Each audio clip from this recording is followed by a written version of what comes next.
مهما كانت صنعة ايدك ملهاش اسوام، مهما كانت صنعة ايدك ملهاش اسوام. يبارك ربي ويزيدك، يبارك ربي ويزيدك يا اخويا الخدام. السلام عليكم ورحمة الله تعالى وبركاته. صحة شريبتكم. هذايا جو آخر من الناس اللي تصنع من الصعف، يصنعوا القفاف، يصنعوا برشا حوايج معناتها كما نقولوا تهم البلاد العربي وتهم الحاجة القديمة والزمنية. أو كالسيد هذيك كيفاش يصنع في السلة، أو كالشمعة الضوء عليه ما كانش لا ضوء لا ثم حد شيء.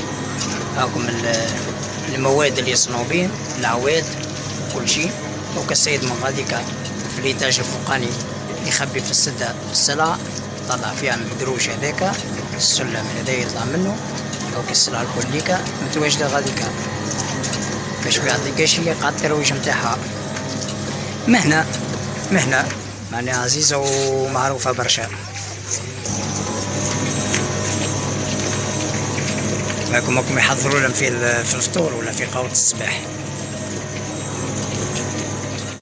ما ثم صنعة محقورة كلهم معزان، اللي دور الناعورة وخويا الخبان.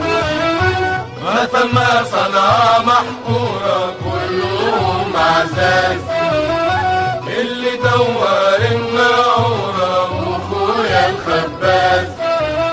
واللي ياخد منك صورة، واللي ياخد منك صورة ويصنع أفلام.